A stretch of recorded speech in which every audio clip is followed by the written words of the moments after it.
Should the Philadelphia Eagles draft for need or draft the best player available in the 2025 NFL draft? Mock versus mock coming your way right here on the Locked On Eagles podcast.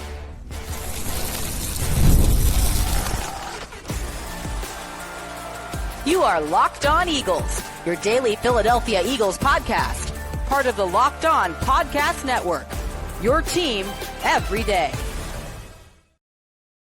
We thank you so much for making Locked On Eagles your first listen each and every day. Welcome into this Monday edition of the show. I'm your host, Louie DiBiase. Today's episode is brought to you by the all-new 2025 Nissan Armada. Stay tuned for the Armada Player of the Week later on in the show. Less than 2 weeks away from the 2025 NFL Draft. Only two more Mock Draft Mondays right here on Locked On Eagles today and next Monday. And then the Philadelphia Eagles will be on the clock before you know it, Thursday night.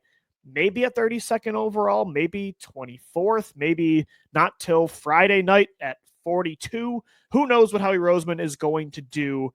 One thing I do know, though, is that his approach to the draft will remain consistent with what it's been over the years. Unpredictable. I think 1 year he'll have a focus of college production. 1 year it'll all be about upside and the raw athletic score. 1 year it's about players from the best schools. 1 year it's about certain positions that he really wants to bring in young and expensive talent at.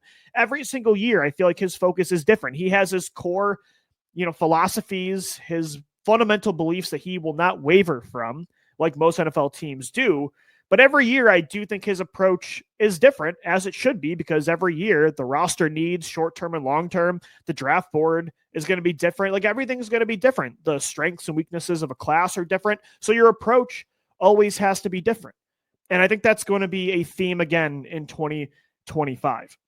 When it comes to different draft approaches, the big debate has always been, and it's not just black or white. You guys know I've talked about this on the show before. Teams don't just draft for need. They don't just draft the best player available. The depth of the class goes into play, short-term needs, long-term needs, best player available, like certain, classes, like I said, the depth of the class, the ability to trade up or down, what other teams might want or need as well. Like, all of this goes into play, like schools that players play at, raw athletic score, upside floor. I mean, there is so much to a decision you make in the NFL draft. However, it's always been the debate, best player available versus need. So I thought I would do two mock drafts today, mock versus mock.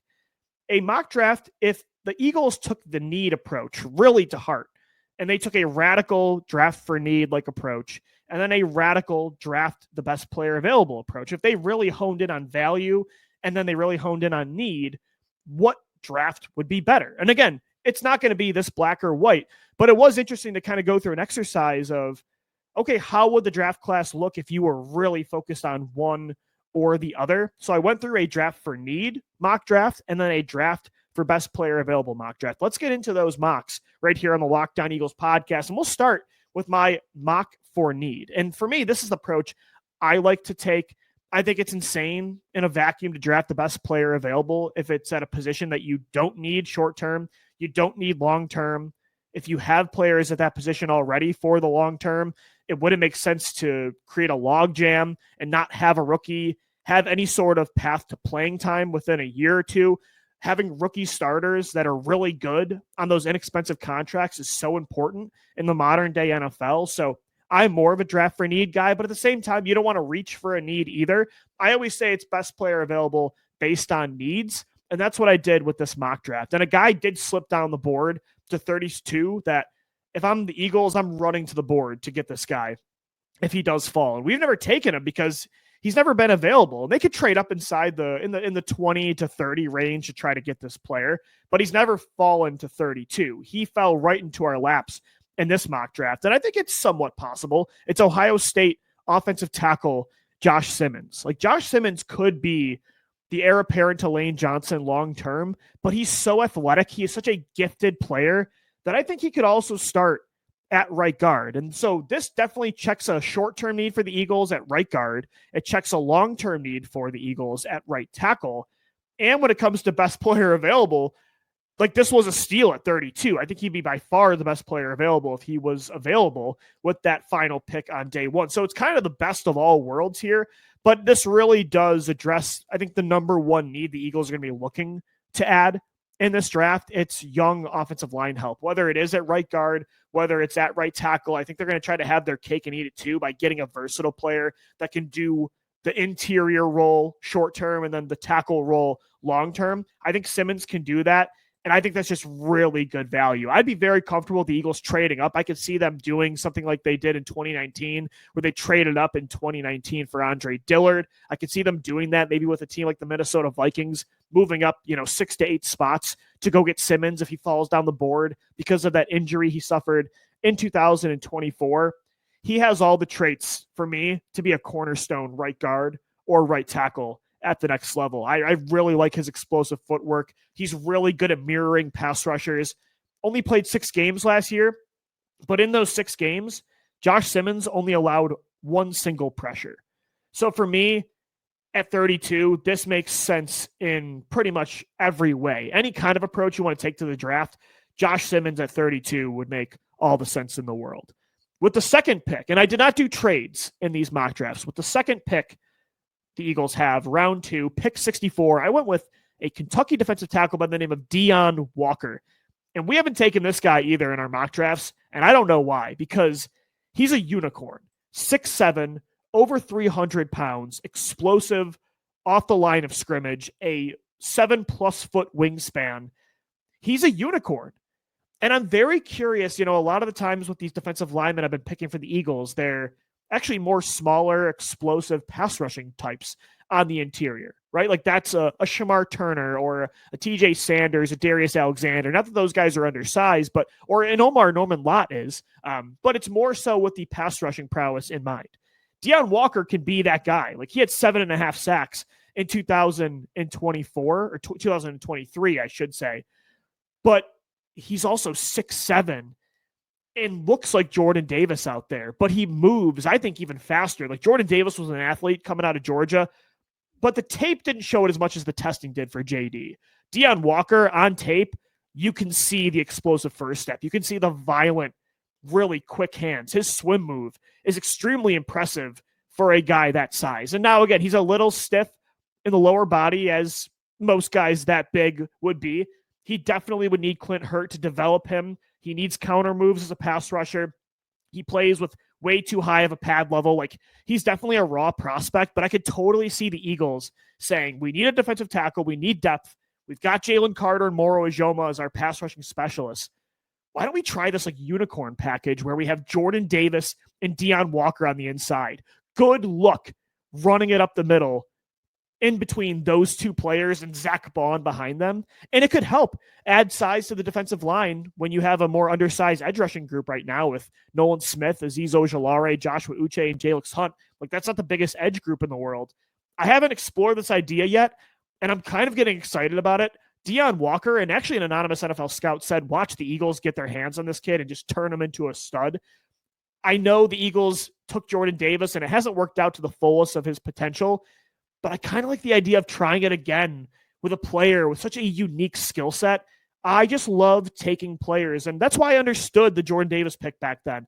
I like taking players that have generational gifts that you just don't see every day, that kind of player. It's the saying all the time, you would build that guy in a lab. That's Deon Walker from Kentucky, and it's an obvious need. The Eagles need defensive tackle depth. They need a pass rusher at that spot. Well, again, he had a 7.5 sack season at the University of Kentucky. So this is not a Jordan Davis coming out of Georgia. It's just a 2-down run stopper. Walker can do more. He's raw, but the traits are there. And I think on day 2, I'm all in on adding him to this defensive line. And then my third pick, round 3, another guy that fell in our lap at the 96th overall pick. He's a my guy for me. I'm bullish on this player. I could see him actually falling because of the injury he suffered in September last year. There are some other safeties in a deep class that teams will probably like more than him.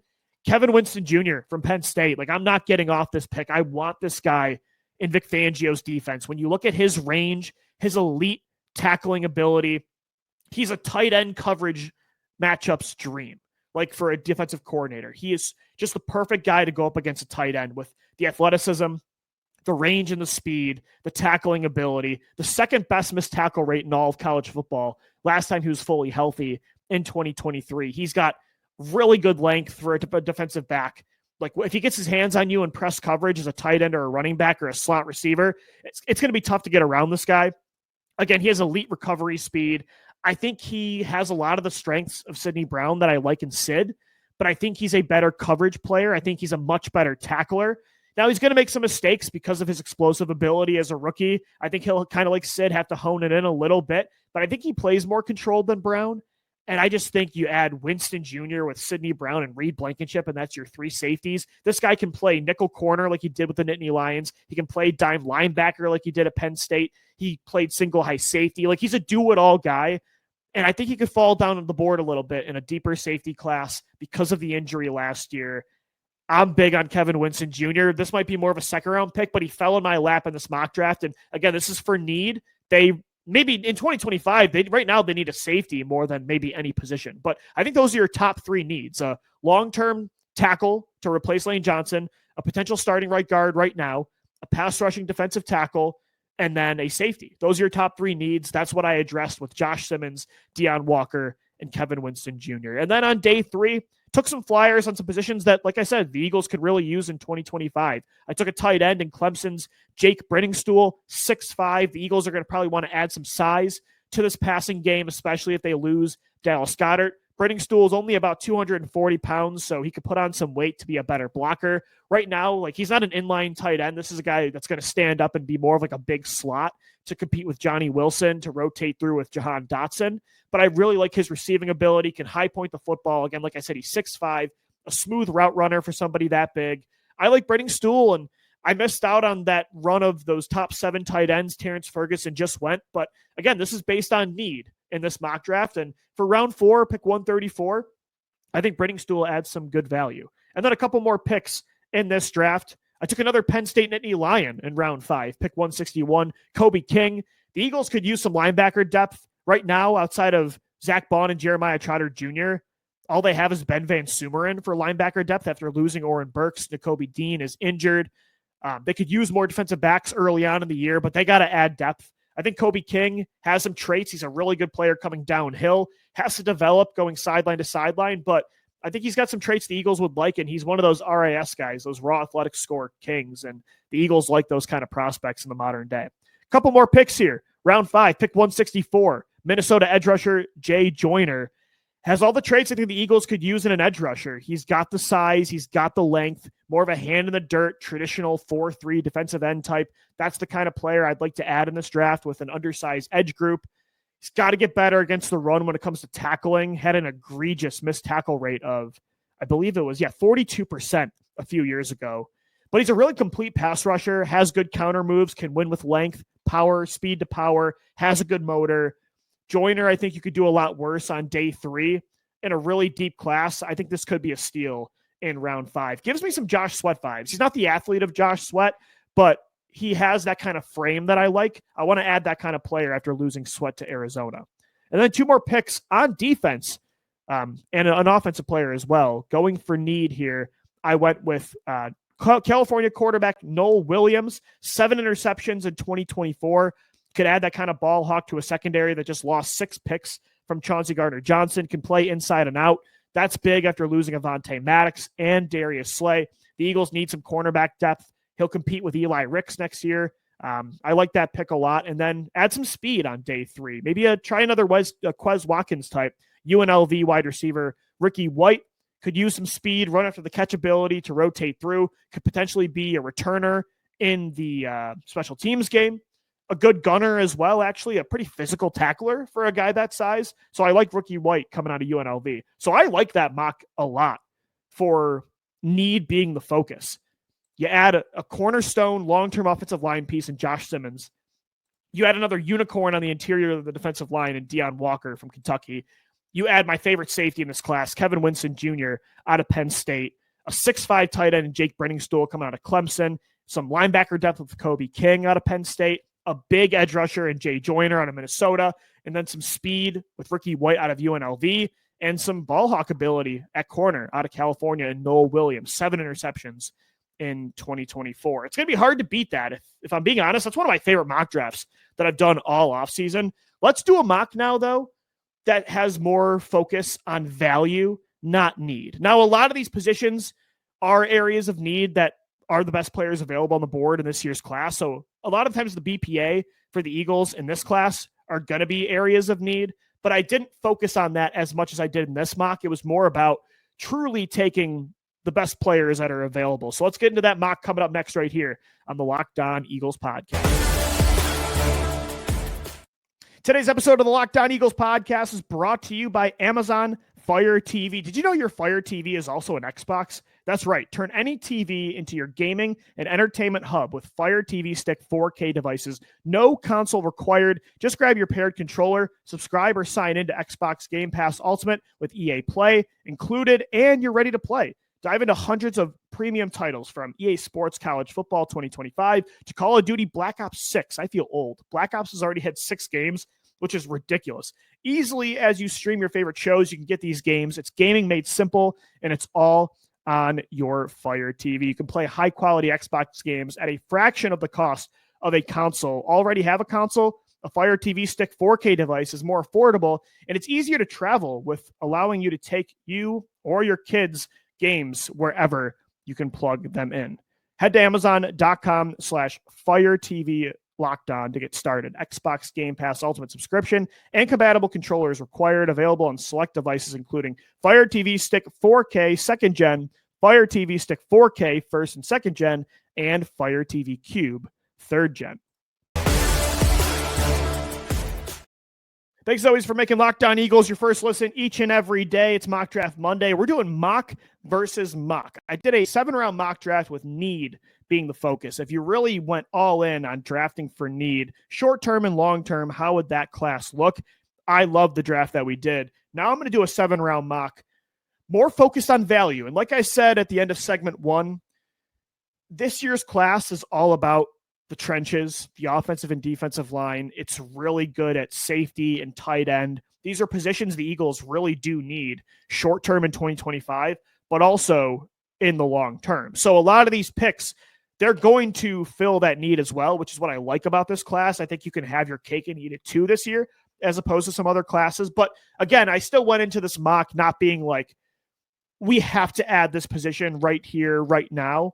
If there's a position or a player that fell that's better at a position that's less of a need, maybe not even a need at all, I still went with that player. So let's see what that mock draft looks like right here on Locked On Eagles. The first pick at 32nd overall.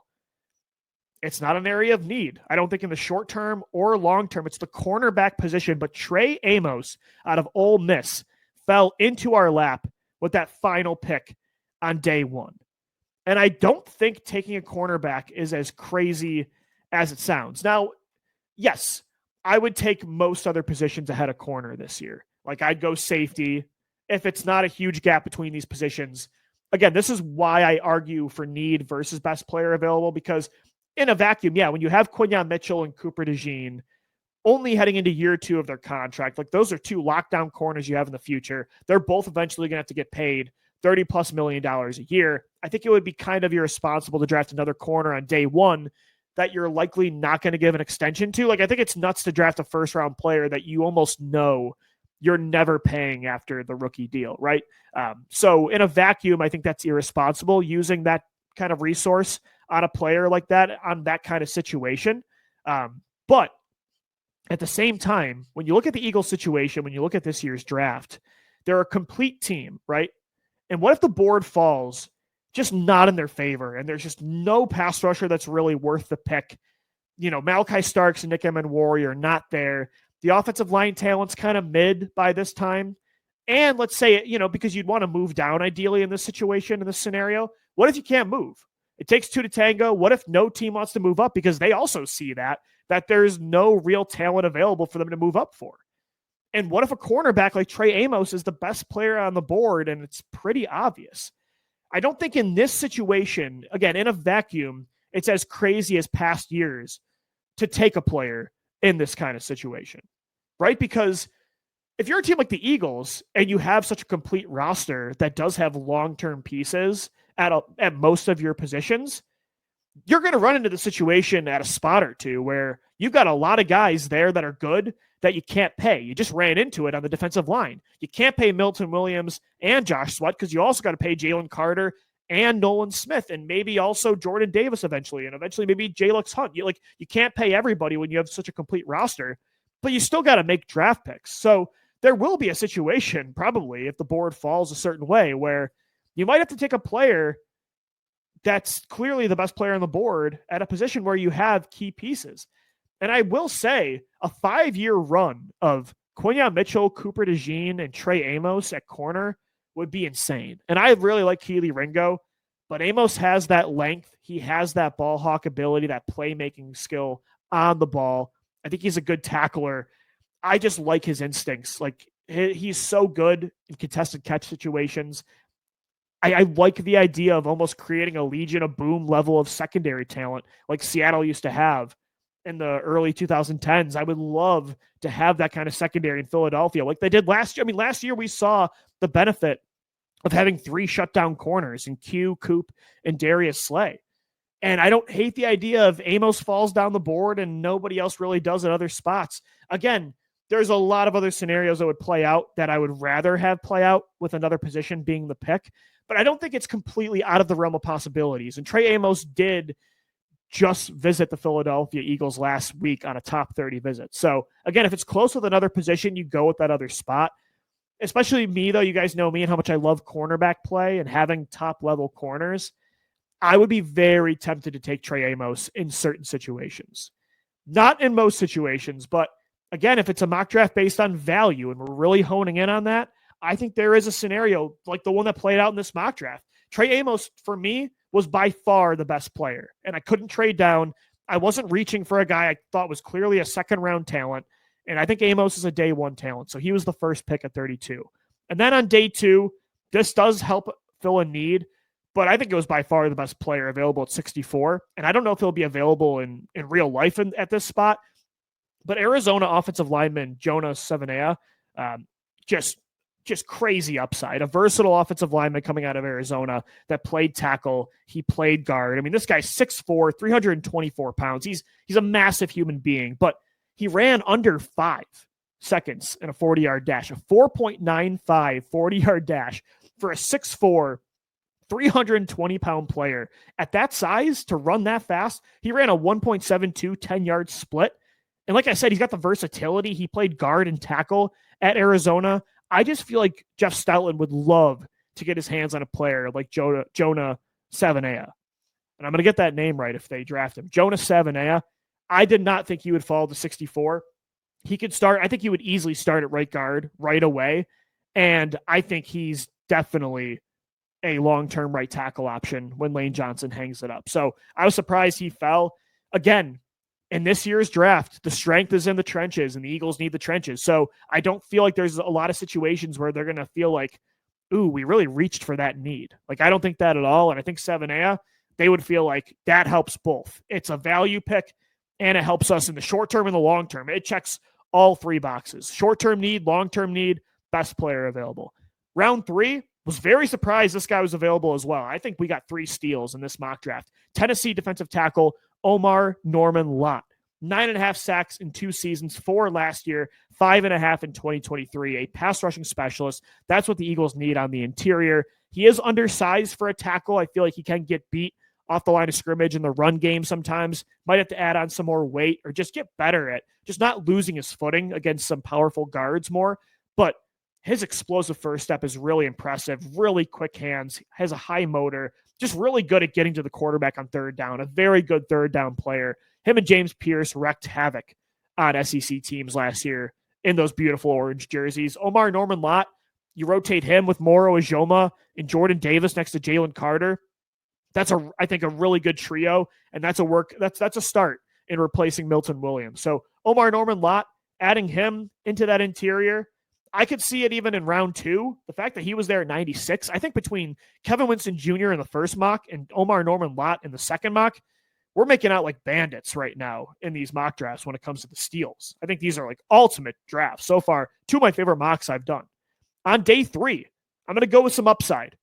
An edge rusher that I think is getting under the radar. I think he's being overlooked because of how deep this class is. It's Alabama edge rusher Quay Robinson. Like, he has a low floor, very new to the edge rusher position. It's very similar to the Jalix Hunt pick of last year, but his ceiling is high. Like, the length and the explosiveness that Quay Robinson has. Like, again, he is a very raw pass rusher, but man, he can close in on a quarterback quick, and his bend is really impressive. Again, I think he has the traits kind of like Jalix Hunt, where with good coaching, he could develop faster than you might think. And because there's so many edge rushers, you could get through 20 names sometimes before you get to Quay Robinson. In other years, like last year, he's probably more of a round 3 pick. I think this year you could probably get him in round 4 or 5, and I think that could be a steal. So I like the idea of going with a bigger edge rusher, but at pick 134, like, his traits are really fascinating to me, and the Eagles like drafting kids out of Alabama, and I think you could do a lot worse than Quay Robinson at 134. All right, let's wrap this up in round 5. A lot of picks for the Eagles in round 5. I imagine they won't use them all, but we use them all in this mock draft. 161, I went with Kentucky linebacker Jamin Dumas-Johnson. The Eagles really need linebacker depth, as I mentioned earlier. They could also really use special teams reinforcements, losing guys like Oren Burks, Nakobe Dean down right now. They need another linebacker. This is a really good sideline-to-sideline player, quick, rangy linebacker, a good tackler. He's good at working through the mud in traffic, like shedding blocks. I think he's just at a high floor. He's a solid player that, and again, the Eagles need backups. And Jeremiah Trotter Jr., I really liked the promise he showed his rookie year, but, I think it'd be nice to have some other options at linebacker just in case, depending on how long Nakobe Dean's out. So definitely want to take a linebacker at the end of day 3 at some point. And then we did take a tight end out of the University of Iowa, which to me is tight end university. George Kittle. You got TJ Hawkinson coming out of there, Sam Laporta, Noah Fant even. You could do a lot worse than taking a tight end out of Iowa. Luke Lachey, 6'5", athletic player, good runner after the catch ability, kind of like Brenningstool, definitely not a blocking tight end, but I don't think that's really what the Eagles need at tight end if they lose Dallas Goedert. I think they're going to need more of a receiving type. And Lachey in day 3 to compete with Kalen, Bryant, and Calcaterra, I think that would be a solid addition with one of your final picks. And then our final pick at 165, Rutgers, or I should say 168 was the Lachey pick. I had that messed up. Or 164, 165 is Rutgers offensive tackle Holland Pierce. Just a massive man. I mean, this guy, like, it kind of gives you King Dunlap vibes, but I think he moves better. He's just huge, powerful, really good when it comes to run blocking. I think he needs to get a little more agile, anchor better when it comes to pass protection. But the wingspan, the power, the size, I like adding a guy like that after losing Fred Johnson in free agency. You need tackle depth. 7A is going to be tackle depth, but he might end up being a starting right guard in 2025. So in this scenario, you'd have a guy like Tyler Steen as a backup tackle option, Holland Pierce, a local guy. Rutgers is close. I like that idea. I think the Eagles would like him as a developmental project on day 3. Again, I want to add a trait C tackle for Jeff Stoutland to develop this year. Like, let's get him another guy. Let's find our new Jordan Mailata. Maybe not Jordan Mailata, but find your new Halapuli Vadi Vaitai. You know what I mean? Like, those players are important to the Eagles. Fred Johnson was very important to the Eagles this year. I know they like Darian Kennard as well, but I think they should definitely add some tackle depth at some point in this draft. So overall, not bad for a value mock. I like the need mock better. But either way, what I like about this draft is, like I said, it really does set it up where you can have your cake and eat it too. Let me know what you think of these mocks. Hit us up on X at DiBiase, at Locked On Birds, or let us know what mock you liked better on our YouTube community page. We'll wrap up the show coming up next right here on the Locked On Eagles podcast. Today's episode of the Locked On Eagles podcast is brought to you by the all-new Nissan Armada of 2025. The Armada Player of the Week is brought to you by our friends at Nissan and the all-new Armada. Each week, we're taking a look at our draft prospects to pick one guy that stands apart, the guy we believe showcased the strength and power needed to push the Eagles forward as we look ahead to next season. This week's Armada and clear-cut Player of the Week is cornerback out of the University of Kansas, Kobe Bryant. I cannot stop watching Kobe Bryant's tape. He is fast. He is competitive. He is lengthy. He can play press man coverage off the ball. Might he get beat a little bit early on in his career? Probably, but he's just got the stuff. I don't know. He has the cornerback mentality you got to have for such a hard position to play. And I think he, like the Nissan Armada, is heavy duty, rugged, conquers the road with capability and confidence. You can dream big or go big. When it comes to the Nissan Armada, they say go forth and conquer, and that's exactly what I think Kobe Bryant can do in Philadelphia. It's clear that our player of the week is out there ready to conquer the road ahead with confidence, just like you can in the all-new Nissan Armada or any of their outstanding vehicles. Take the Nissan Armada, Rogue, or Pathfinder and go find your next big adventure. Shop NissanUSA.com today. All right, wrapping up this Monday edition of the Locked On Eagles podcast, our second last mock draft Monday, which is crazy. We are 1 week away from the NFL draft this Thursday. So we did mock draft versus mock draft, a mock based on need versus a mock based on best player, taking the best player available, really being more focused on value. And like I said early on in the show, a lot more goes into a decision in the draft than these two factors. I personally, though, in a vacuum, like to draft for need more than best player available. The good news is this draft's best player available, it's going to end up being at spots like the Eagles really do need. And I do think this draft is getting a bad rap for being weaker. I think it is weak at certain spots. Like at the top of this draft, after Travis Hunter, like wide receiver, for instance, it's not great. Like Tet and Golden, like they're fine. They have really strong elite trait, like one elite trait, like Tet's size, and you look at Golden's speed. Like, but outside of that, they're not really complete players. The receiver class this year, it's not as deep. The quarterback class, it's really not as great as it's been in years past. I would argue as well that you look at linebacker, it's kind of whatever. But for the Eagles, what they need, the edge rushing group is loaded. I mean, there's like 25 guys that I would love to have on this football team. I almost had to ask myself the other day, I'm like, do I like too many prospects here? Am I not being hard enough on my evaluation of some of these players? But I just think it's a really good class. And I would say the same thing for defensive tackle. I love the versatility of some of these offensive line prospects. It's a really good secondary class, not just at safety, but like I said, I know the Eagles really don't need corner, but there's a lot of corners I'm low-key starting to fall in love with and would kind of love the idea of bringing them into the secondary. It's a good running back class. It's a great tight end class. The Eagles could really use a tight end, whether they bring Goddard back this year or not. So I do think this year's draft is getting a bad rap. And the thing is, like, you could always say next year's class is going to have this, and this, but things change so fast in college football and the NFL. I mean, just look at like a quarterback, for instance, Cam Ward. Last year had a 6th round grade before he played with Miami in 2024. And now he's going to be the first overall pick. So I don't know. I just feel like a lot of times in draft Twitter and with the media and fans, we get kind of overly excited about what's to come in the future. And we kind of overlook the class that we have. I think so far, really diving into the tape, this last month and a half, I've been grinding every single day, watching prospect after prospect after prospect. And I think it's good. Is my work as deep as some of these other draft gurus, like our guys Damian Parsons and Keith Sanchez at Locked On NFL Draft? No, but I've come away really impressed with a lot of the positions that I'm doing a lot of work on. So I think it's getting a bad rap, and I don't think the Eagles are going to have to sacrifice need or value in this one to get the player they want. I think they're going to have their cake and eat it too, and I'm very curious. This is the year. This is like the most unpredictable year for the Eagles in their draft, I would say, since 2018 for me. Like last year, I think it was obvious they were going to take a corner at some point early on, right?